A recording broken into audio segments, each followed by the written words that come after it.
Pengacara keluarga Vina Hotman Paris menolak keputusan Polda Jawa Barat yang menghapuskan dua pelaku di daftar pencarian orang, yaitu Andi dan Dani, yang juga menyoroti penetapan Peggy Setiawan sebagai tersangka. Hal ini disampaikan dalam konferensi pers yang digelar pada Rabu 29 Mei 2024. Awalnya, Hotman mengungkapkan putusan dari Pengadilan Negeri Cirebon telah menetapkan masih ada 3 DPO yang harus ditangkap oleh kepolisian. Dia menegaskan putusan tersebut sudah bersifat final dan mengikat. Hotman lantas mempertanyakan ketetapan mana yang harus dijadikan rujukan. Lebih lanjut, menurutnya masih ada keraguan-raguan apakah Peggy merupakan pelaku yang masuk DPO kepolisian. Menurutnya, apabila masih ada keraguan-raguan, seharusnya penetapan tersangka terhadap Peggy tak boleh dilakukan dengan tergesa-gesa. Kita sekarang ini hanya berpendapat masih meragukan apakah Peggy itu pelaku DPO yang tertangkap.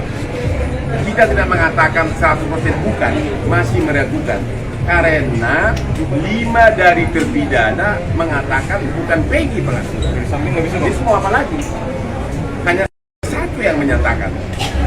Nah, di dalam hukum, apabila ada hal-hal yang tidak jelas, apabila ada kekaburan, apabila ada ketidakjelasan, dalam prinsip hukum adalah harus dibebaskan orang yang belum pasti bersalah. Ya, kalau masih ada keraguan-raguan, nggak boleh langsung divonis. Ya. Apa? Kenapa?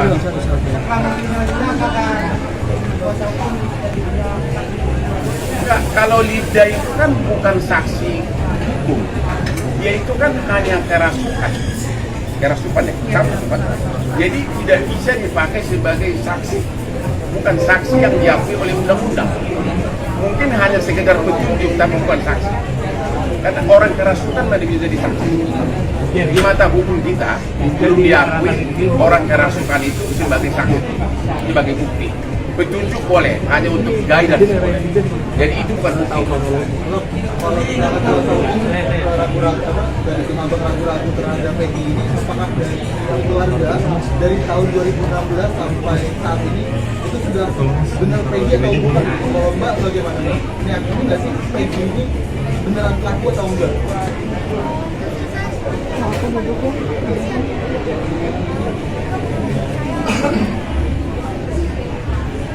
Tapi dia sendiri keluarga sendiri yang boleh dikatakan dari keluarga yang ekonomi lemah tidak sampai. Memang benar nama-nama itu semua ada gitu loh. Jadi ya itu sudah, dan itu persidangan kan bukan seminggu 2 minggu, itu berbulan-bulan. Jadi keluarga hanya mengatakan terlalu cepat untuk mengatakan Peggy pelakunya, terlalu cepat untuk menyatakan fiktif. Itu aja. Karena baru kasus ini kan baru 2 minggu dibuka lagi setelah 8 tahun tidur. Ya.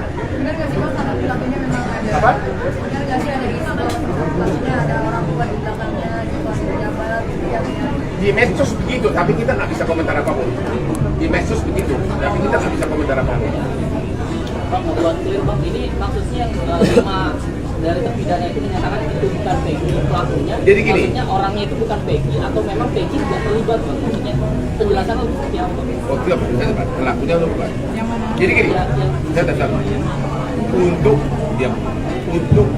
sesudah penyidik, sesudah kasus ini dibuka lagi, 6 terpidana di-BAP lagi oleh Polda. Nah, 5 lawan 1 suara. 5 suara itu kan kau yang belum oleh Polda. 5 kata itu pelakunya atau bukan itu Peggy? Apa jawabannya? Bukan pelakunya. Ya, Peggy bukan pelaku kata 5 terpidana. 1 mengatakan iya, jadi 5 lawan 1. Sementara yang fiktif mengatakan apa? Yang fiktif itu asal sebut aja. Mereka mengatakan asal sebut aja dulu.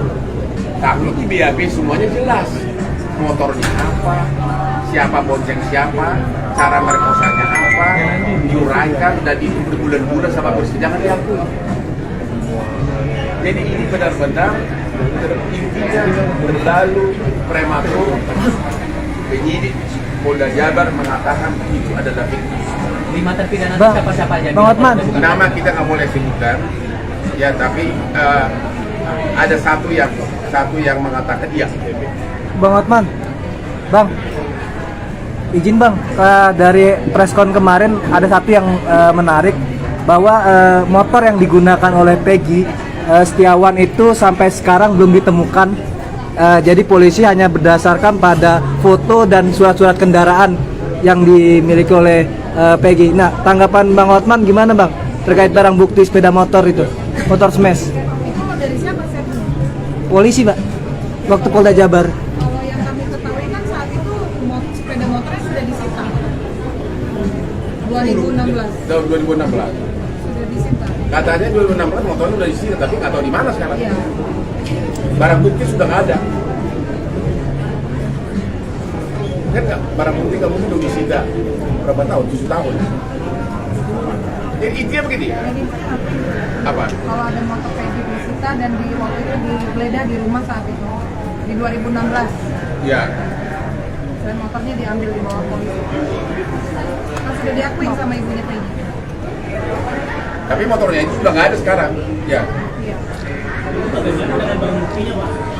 Makanya saya bilang dalam prinsip hukum kalau ada keraguan-raguan maka seseorang tidak bisa dipidana. Kalau buktinya tidak lengkap maka bisa ditetapkan siapa pelakunya DPO ini termasuk terhadap Peggy. Demikian juga kalau belum pasti fiktif jangan bilang fiktif, kan belum pasti. Sementara putusan pengadilan di pengadilan berdasarkan pengadilan yang mengatakan ada 3 pelakunya yang DPO, bukan fiktif.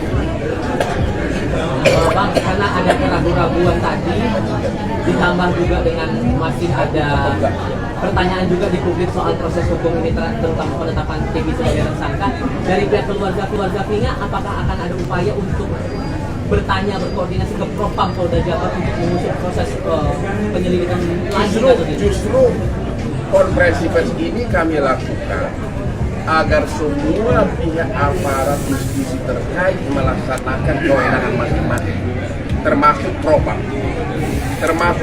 termasuk Bapak Presiden. Ya, karena dengan konferensi pers begini berarti kan viral, semua orang mendengarkan tanpa harus satu-satu dihadap. Karena Download Tribun X sekarang, menghadirkan lokal menjadi Indonesia.